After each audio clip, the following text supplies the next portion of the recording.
Okay, I'm back. This is Meldita again here at my YouTube channel, Meldita's Info Corner, and my Facebook, John Rigacho at yahoo.ca. Okay, nasabi ko na sa iyo yung first and second na dahilan na makakaapekto sa function ng sa pagtrabaho ng ating donor kidney. Okay, so proceed tayo dito sa number 3. Ito naman yung tinatawag na donor kidney dehydration. Yung ano na ito, ang dehydration o yung konting pag-inom ng liquid ay makakadamage sa ating kidney, yung donor kidney natin, maapektuhan yan. So ang dehydration, yung konti lang pag-inom ng water or liquid, makakadamage to sa donor kidney natin. So kailangan mag-ingat tayo. Usually, bagong discharge, sasabihin sa'yo ng transplant doctor na uminom ng liquid, water or any liquid, ng at least 8 to 10 glasses per day. Okay, 8 to 10 glasses per day. As I mentioned, either water or any liquid, o kaya 2 to 2.5 liters ng liquid per day. Kung water lang iinom mo, that's fine. Kung may kasamang mga juices, whatever, that is also okay. Okay, yan ang bilin ng doktor. Ang pag-inom ng liquid ay at least 2 to 2.5 liters sa isang araw at 8 to 10 glasses of liquid sa isang araw. Either water or liquid. Pwede rin uminom yung skim milk. Okay, basta liquid. Okay, yan ang advice ng doktor bago ma-discharge. Pero mayroon din ako ditong idagdag na may drinks din na nakakapagpaihi. Ang example niyan, alcohol at saka coffee.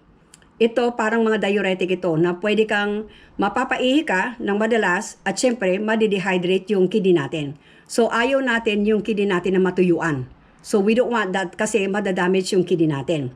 Okay, ngayon kung ikaw ay may sakit sa puso o let's say nagtitake ka ng mga diuretic or anything, pwede mong i-discuss yan sa cardiologist at saka dun sa transplant doctor kung ano ang gagawin mo na tama.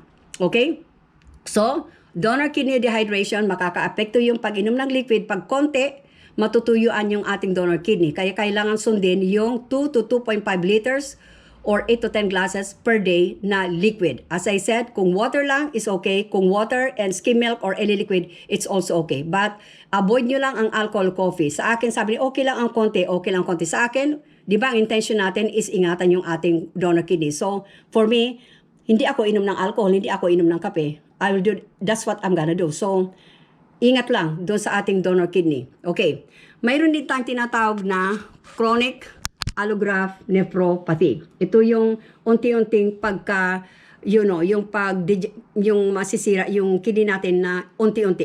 I'm talking yung donor kidney natin. Magkakaroon tayo ng gradual na mag-deteriorate yung ating donor kidney. Pero ito, isinama ko lang to for reading purposes. Okay, isinama ko lang kasi mayroong kinalaman ito doon din sa ating kidney transplant. Kasi pag sinabi mong allograft, kasi chronic allograft nephropathy. Ang allograft kasi yan, yung pagsalin ng organ ng isang tao sa sa ibang tao. So ito galing yung yung nagbigay, yung nag-donate ng kidney sa isang pasyente, allograft. Yan. Okay, ang tawag yan is allograft. Pero kung sarili niya, di autograft yun. So, itong chronic allograft nephropathy, ito yung unti-unting pag-deteriorate ng function ng ating donor kidney. Okay, dahil dito, mayroon daw tinatawag na interstitial fibrosis. Yung naninigas yung tissue ng kidney natin, naninigas. Kasi pag sinabing interstitial, outside the cells yan. At nag-shrink yung tubular nagkakaroon ng tubular atrophy yung pag-shrink. So, mayroon tayong paninigas or fibrosis, yung surrounding ng mga cells, at mayroon din yung pag-shrink ng ating tubes, okay? Tubular atrophy. So, ang resulta nito ay magkakaroon tayo ng progressive, gradual, at saka paghina ng the function ng ating organ, yung ating donor kidney. So, magkakaroon ng paninigas, yung interstitial, yung space outside the cells, doon sa kidney, at magkakaroon tayo ng tubular atrophy doon sa mga tubes. So, mangyari dyan, babagsak yung pag-function ng ating donor kidney. Okay, so ito siya. So, doon sa loob ng cells, mayroon mga outside the cells, you call it interstitial spaces, magkakaroon doon ng fibrosis, at yung mga tubes naman, magkakaroon ng atrophy. So, ang bottom line yan is, maapektuhan yung kidney function natin. Of course, hindi na siya mag-work ng tama. Pero isinama ko lang to for your information. Okay, I just included that for your information.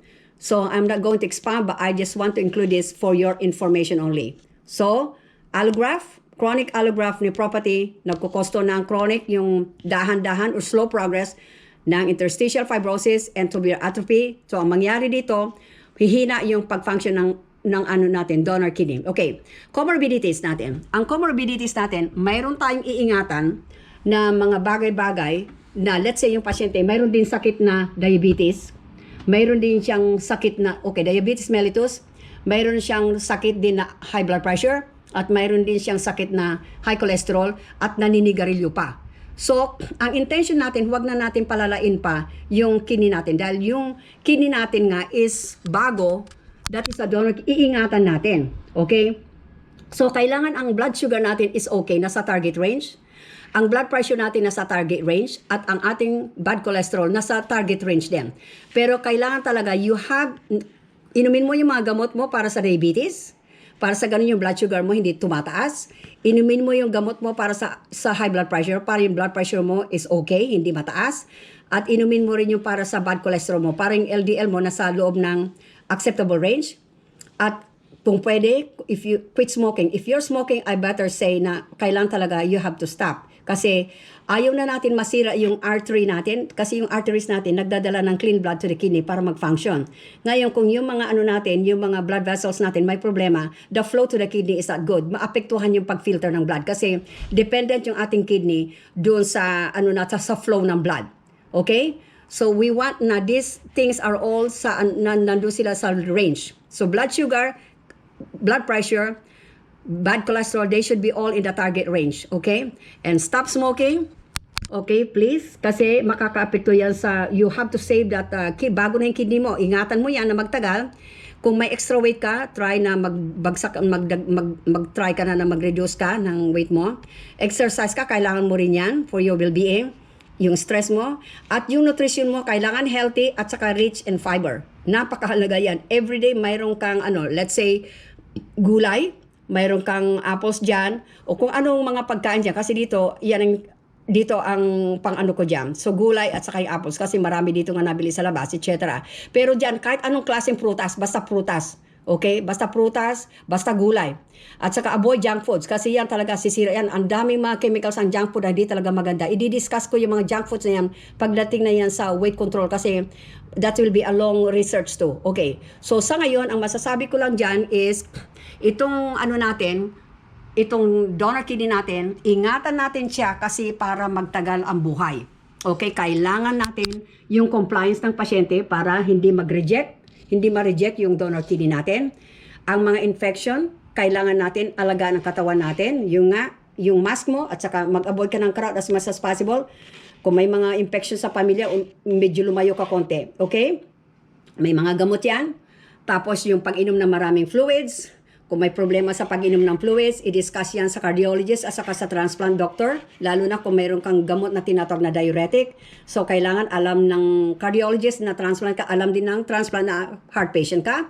Okay? At saka yung mga blood pressure control, blood sugar control, at saka mga LDLs. Okay? High fiber lang. Napakahalaga ang fiber. Everyday, mayroon kang high fiber na pagkain. Okay, going back doon sa sintoma na sinabi ko earlier, hindi lahat ito ng symptoms ng signs